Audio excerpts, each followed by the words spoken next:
Yo, what's up? Aujourd'hui est une vidéo très spéciale. Une première sur la chaîne. J'ai eu l'opportunité d'interviewer Moka Boka. Pour ceux qui ne connaissent pas Moka Boka, Moka Boka est un rappeur belge bruxellois qui commence vraiment à se faire connaître dans le rap game belge. Et ouais, en gros, j'ai pu lui demander quelques questions à propos de ses anciens projets et ses projets qu'il veut encore faire dans le futur, ce qu'il veut encore réaliser. Mais bon, commençons avec la vidéo. J'espère vraiment que vous allez kiffer. Bon, bonjour tout le monde. Aujourd'hui, on se retrouve pour une vidéo très spéciale avec Moka Boka. Salut. Salut, Ça va? Donc, en première question que je vais demander, Moka Boka en fait, c'est un nom qui veut dire celui qui veut dire les choses en Kikongo. Voilà, c'est ça. Mais tu te surnommes aussi Peter Pan. Quelle est la Ouais. signification d'ailleurs Peter Pan justement? Donc, du coup, Peter Pan, c'est le dessin animé. Enfin, je sais pas si tu l'as déjà vu, le dessin animé. Non, j'ai vu. Du coup, c'est petit. Peter Pan, le conte en fait. C'est un enfant qui grandit jamais. Mhm. Et on m'a comparé à ça parce qu'en fait, moi-même, je suis assez enfantin, tu vois, dans ma Ok. façon de faire les choses. Et même moi, quand j'étais petit, je m'étais dit, ouais, j'ai pas envie de grandir Mhm. parce que j'aimais bien rester dans ce délire-là où je suis dans mes pensées, dans ma tête et je fais ce que j'aime faire que ça. Et du coup, on m'a appelé Peter Pan. Ok. Les gens ont commencé à m'appeler Peter Pan. Ok. Donc dans ton intro, pas de pluie, pas de fleurs, ton Ouais. album, Ouais. on entend le voicemail de ton ancien patron qui dit que t'es viré parce que t'as été en retard plusieurs fois. Exact. Salut, alors écoute, ça fait 6 fois que tu arrives en retard au boulot, c'est pas du tout professionnel, tu comprends bien que je peux pas continuer à travailler avec des gens comme ça, donc je t'avais prévenu la dernière fois, cette fois-ci je te licencie, plus la peine de revenir. Ah non. Comment tu t'es dit, ok là maintenant je me consacre à 100% à la musique, genre quelles sont les démarches que tu as fait pour arriver à ce stade-là? Donc, à l'époque, j'étais rentré du Canada. Ça faisait, Ok. ça faisait un an plus ou moins, j'étais Mhm. parti au Canada. Et je suis rentré du Canada, j'avais besoin d'un taf, j'avais repris la musique, mais j'avais besoin d'un taf pour financer Ok. ce que je faisais parce qu'à l'époque, c'était un peu galère et j'avais pas le choix quoi. Mhm. Et donc, du coup, j'ai taffé dans plusieurs tafs différents, mais j'étais jamais concentré, j'étais toujours concentré sur la musique. Et au fur et à mesure que le temps passait, au fur et à mesure que j'étais investi, et au fur et à mesure qu'il y avait la possibilité Faire la musique. de faire la musique à temps plein, tu vois. Ok. Et donc, en gros, ce qui s'est passé, c'est que mon dernier taf, c'était dans un marché bio à Bruxelles. Mhm. Et c'était un chouette taf, vraiment. Mhm. À mi-temps, je travaillais le samedi et tout, ça me laissait le temps pour la musique, mais j'étais tellement focus à cette période. Et je me rappelle, j'avais des opportunités aussi de concerts et tout. Donc, Ah ouais. donc je voulais de l'argent, tu vois. Grâce à ma passion, donc je me suis dit, je vais délaisser un peu mon taf à Mhm. côté. Et j'étais pas très concentré, j'étais pas présent et j'étais en retard souvent. Donc ils m'ont viré. Et c'est quand ils m'ont viré que je me suis dit, là, c'est bon, c'était un signe en fait pour moi. Ok. Et j'ai commencé à me donner à fond et step by step.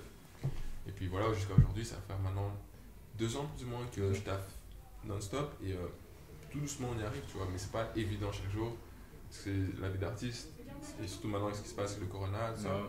Donc c'est un peu des hauts et des bas, mais je suis sur la bonne lancée et je suis bien entouré. Je commence à me professionnaliser de plus en plus avec des pros du milieu, etc. Donc c'est cool. Je le sens bien d'ici 1 an, normalement, si tout se passe bien.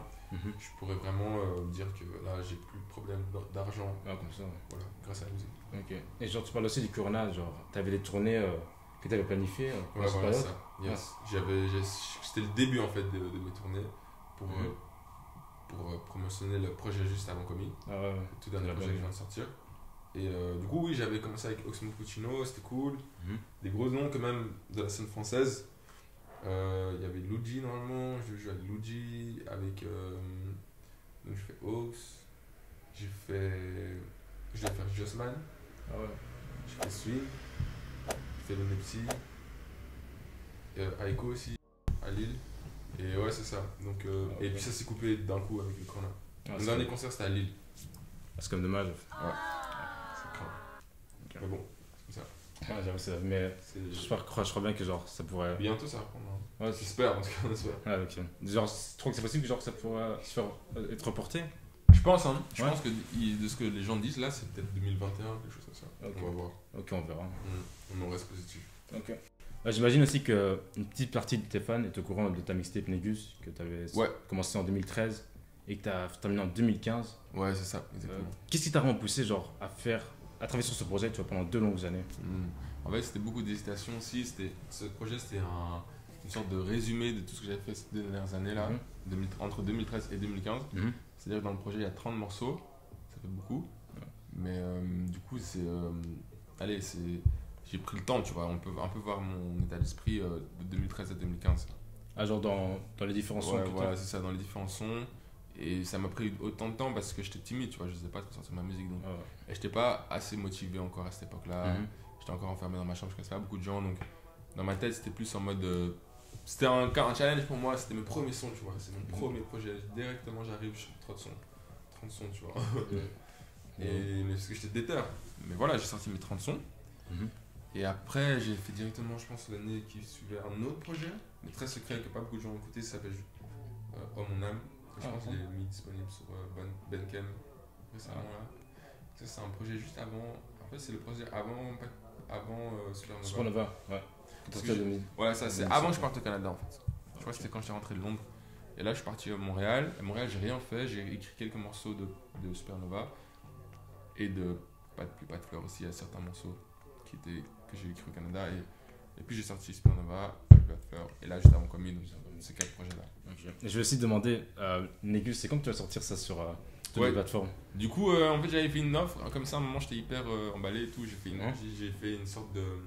À un moment, j'ai fait une sorte de. J'ai dit au public que j'allais sortir ça en vinyle et tout. Mais c'est toujours mon idée, mais à cause de ce qui se passe avec le coronavirus, tout ça, il faut attendre un peu. Voilà, c'est un peu galère. Mais. Ça sera encore à attendre alors? Ouais, voilà. Okay. Faudra attendre. Ok, pas de problème. Pas pour tout de suite. Ok. Et là, en 2018, tu te retrouves au label de Chrissy, le Jeune Club. Ouais. Tu peux nous expliquer comment était cette expérience avec Chrissy? C'était une très belle expérience. C'était ma première expérience avec, on va dire, le rap jeu belge. Parce qu'à l'époque, j'étais dans ma chambre, donc j'étais pas vraiment connecté avec tout ce network, etc. Tout ce cercle. Et en fait, Chrissy, c'était le premier gars en fait, qui m'a un peu tendu la perche, qui m'a ouvert des portes et qui m'a donné, qui m'a vraiment, je dirais, commis sur un tremplin, quoi. Parce que grâce à lui, quand j'ai sorti Héraclès, tout ça, il a relayé sur ses réseaux, sur le Jeune Club, qui débutait à l'époque aussi. Donc c'est cool aussi de faire partir. Ah, parce que t'étais premier membre? Voilà, c'est ça. Il a d'autres artistes aussi maintenant. Mais à l'époque, j'étais parmi les premiers. Et donc, il y avait cette excitation et tout. On va voir un peu comment les choses vont se passer. Et non, c'est une belle expérience. Okay. Et bien sûr, Chrissy n'est pas le seul artiste que tu as côtoyé. Tu as aussi vu 2 fois à 2 reprises sur Skyrock, ce qui n'est pas rien, à côté de Romeo Elvis et d'autres artistes. C'était comment ça? C'est une très belle expérience aussi. C'était un peu comme l'expérience de Chrissy. Encore une fois, c'était une sorte de stage ou de passage ou une sorte de. Allez, au fur et à mesure que j'avançais, au fur et à mesure que je commençais à connecter avec des gars du milieu plus connus, on va dire. Et donc là, c'était via Romeo Elvis qui avait aimé un même morceau. On s'est contacté, on s'est parlé sur les réseaux. Et très rapidement, on s'est vu à Paris. Et c'est là qu'il m'a dit passe à Skyrock. Et c'est là que je me suis retrouvé avec Romeo Elvis et des Lombal et des Isha, etc. Comme des gros noms quand même. Voilà, ça, en un coup. Et j'ai rencontré Isha aussi à Paris. Et ensuite, plus tard, Romeo m'a réinvité sur son Skyrock à lui pour la promotion de son album Chocolat. Et donc, ouais, non, c'était motivant aussi de se dire qu'en très rapidement, tu vois, il y a moyen de vite se glisser comme ça parmi tous ces gens. Donc c'est motivant, mais après, je sais très bien que c'est que le début et que je vais faire ma place et que encore beaucoup de travail pour m'imposer et qu'on me retienne comme artiste à part entière. Et ces artistes-là et pouvoir créer même un nouveau style avec ce qui se passe maintenant. T'as des gars comme des Swing ou des Chrissy même, ou moi, tu vois, ou des Eddie Ape, Frenetic, tous ces gars-là, en fait, je pense qu'il y a une sorte de nouvelle vague qui arrive et on va. Tu vois, c'est chacun à son tour. Lui, après lui. Chacun a son style bien précis et je pense qu'on se définit tous un peu, tu vois, ça qui est cool. On se démarque de ce qui se fait. Donc t'as le rap belge, on va dire, avec des grands noms comme des Damso, Hamza, Romeo, qui sont super bons, mais après t'as des sous-couches, on va dire, des sous-classes, tout aussi chauds. Qui ont aussi leur propre bail, quoi. Qui ont chacun leur propre style. T'as des gars comme des Frenetic, qui sont un style un peu plus street. T'as des gars comme Eddie Ape, c'est un style plus smooth. T'as des gars comme Swing, où c'est plus genre blues, dark, comme ça. T'as des gars comme moi, où c'est un peu plus alternatif, mélangé. T'as tout plein de styles, tu vois, et ça c'est cool. Et je sens que ça va être autour de ces artistes-là, nous, en fait, en quelque sorte, ça va être notre temps, tu vois, et donc il y aura une sorte de renouveau sur la scène. Surtout sur la vision du rap belge. Voilà, ça. Beaucoup plus d'étrangers, tu vois, de noirs. Donc là, j'avoue que c'est cool. C'est quand même bien que genre, il y a surtout différents styles, tu vois. Surtout avec ce qui se passe maintenant. Ouais, j'avoue, Corona. Plus Corona, mais surtout avec Floyd, Floyd, tu vois. George Floyd, George Floyd, voilà. Ouais. Et aussi Aubrey. C'est cool d'un peu de remettre en avant, tu vois, la culture afro et tout, et d'avoir des têtes, des gars connus qui sont noirs, tu vois, qui ont des couleurs de peau noires, foncées, et dont les petits, je veux dire, de votre génération, tu vois, pourront relate plus. Je pense que tu relates plus à un Just Man, tu vois, ou un gars comme moi, qu'un Roméo. Et ça, c'est parce que c'est question d'éducation et tout, tu vois, comment on a grandi, et nos cultures, et nos références. Et donc je suis hyper fier de faire partie de cette nouvelle génération et d'avoir pu côtoyer ces autres artistes qui nous ont inspirés, des gars comme des Kaba, Jean Jazz, tu vois, et même Isha, pour moi c'est un des plus chauds aussi à Bruxelles. Je peux dire vraiment, c'est parmi mes rappeurs préférés de Bruxelles. Dans ton son 1000 plans, il y a un passage où tu dis il y a juste moi qui peut m'aider, il y a juste moi qui peut me blesser. Il y a juste moi qui peut m'aider, il y a juste moi qui peut me blesser. C'est quoi en fait ce passage en fait? Du coup, ça c'est un passage où je me parle à moi-même en fait. Okay. Et c'est un peu en mode. Selon moi, ma philosophie c'est que des fois quand tu te blesses, c'est toi-même, t'es frustré, t'es vexé, tu vois. Le fait d'être vexé par exemple, c'est comme si quelqu'un dit un truc et ça t'a blessé, mais en fait c'est toi-même, tu l'as laissé te blesser quoi. Tu vois, Ah, comme ça, ouais. Et avec moi qui peut me blesser, avec moi qui peut m'aider dans le sens aussi où des fois tu cherches de l'aide chez d'autres gens, mais avec toi en fait qui peut vraiment t'aider. C'est ça que moi je crois en fait. Je crois que avec moi qui peut m'aider, mais bien sûr il faut l'aide des autres. Il faut pas se dire en mode tu peux tout faire, t'es ce qu'il faut, et les autres. C'est pour ça qu'il y a des autres aussi. C'est ça qui est bien, mais il faut faire l'effort d'abord, il faut le vouloir. Et c'est ça que ça veut dire en fait. Et genre ça part d'une certaine expérience que tu as eue. Ouais, voilà, comme ça. Ok. Ah, ok. Genre. C'est ça, tout ce que je dis en fait, c'est vraiment le reflet de ce que je pense en ce moment. Et de ce que j'ai vécu, les différentes expériences qui m'ont amené à écrire ça quoi. Parlons maintenant de ton dernier projet, ton album, juste avant Kwame. Il y a un son pour ceux que moi j'ai vraiment kiffé, c'était Nord. Ouais. Où tu dis j'avance tout le temps vers le Nord. Mais j'avance tout le temps vers le nord. Allez, bouge-toi, bosse. Mais qu'est-ce que tu veux dire en fait justement avec ça? Donc ce morceau là en fait c'est un morceau pour motiver. En fait il y a aussi la symbolique derrière, quand la boussole etc, les maps, on dit on avance vers le nord ou bien l'étoile du nord ou toujours regarder vers le nord quand tu te perds en fait. Et en fait quand je disais ça, j'avance toujours vers le nord, c'est pour dire que peu importe ce qui se passe, toujours de l'avant, et aussi des fois quand tu as envie de t'arrêter ou de plus rien faire, et ben de se dire vas-y j'avance toujours vers le nord. Pour avoir une motivation, c'est toujours avancer y arriver, ouais. Et j'avance quoi, et je m'arrête pas. Et donc quand j'ai écrit ce morceau, c'était dans cette optique-là, je me rappelle, c'était une période aussi j'étais un peu déprimé et j'avais eu un down et j'étais là, j'avais plus envie de faire de son vraiment. Et puis je me suis dit vas-y let's go. Faut se bouger quoi, même si des fois tu bugs ou des fois tu foires des trucs. J'avais aussi beaucoup de. C'est aussi pour ceux qui sentent aussi des fois qu'ils ont raté des trucs, tu vois. Ou qu'ils ont fait trop d'erreurs. Peu importe ce qui se passe, t'avances toujours. Les coups que tu reçois, les blessures que t'as et tout, bam, t'avances vers le nord. Tu t'arrêtes pas. Parce que c'est là que se trouve la vérité, je pense. Ou la finalité, ou genre c'est ça le nirvana. La destination quoi. La destination, l'objectif. Tu vois, le goal. Si t'avais un choix, qui est l'artiste avec qui tu voudrais bien faire un featuring? J'aimerais trop faire un feat avec YG Pablo. YG Pablo, ah ouais. C'est un gars de Bruxelles, très chaud. J'aime bien sa vibe. Et ça fait longtemps que j'aimerais faire un truc avec lui. Et je pense que maintenant on a tous les deux évolué. On a tous les deux notre style bien précis. Tu vois, lui c'est bien affirmé. Il a son style YG Pablo, tu le reconnais directement. Moi aussi, avec juste avant Kwame et tout, on sait maintenant un peu quel est mon délire et tout. Donc je pense que je le connais aussi, personnellement. Et je sais qu'il est super créatif, il fait ses propres beats. Je connais un peu ses inspirations, on a les mêmes délires, tu vois. Donc ça pourrait être lourd, je pense. Il faudrait que je laisse un truc avec YG Pablo. Okay. Ouais. Tu crois que dans le futur, c'est vraiment possible je pense que ça. On a déjà discuté, il m'a envoyé encore hier soir une prod, tu vois. Okay. Donc il faut que je l'écoute attentivement. Et puis on verra, et peut-être qu'on se pose un de ces quatre en studio. On essaie de taper un sale truc. Ok. Et il y a aussi un pote à moi qui t'écoute et voudrait bien demander que si tu devais faire ça avec une artiste féminine, ça serait qui? À Bruxelles. Ou genre international? International? Moi j'aimerais faire un son avec Georgia Smith. Georgia Smith, c'est un bon choix, J'ai fait un morceau sur elle et tout. Pas sur elle, mais sur une de ses prods. J'étais inspiré un peu par elle, mais. Sinon, à Bruxelles, il y a des bonnes artistes aussi. Hein. Il y a Martha. Je rêve de faire un son avec elle, c'est une artiste flamande, elle était dans le groupe. Je sais pas si vous connaissez Barbe Noire. Non, ça me dit rien. C'est un MC du crew Solar. Modèle Solar. Solar, non.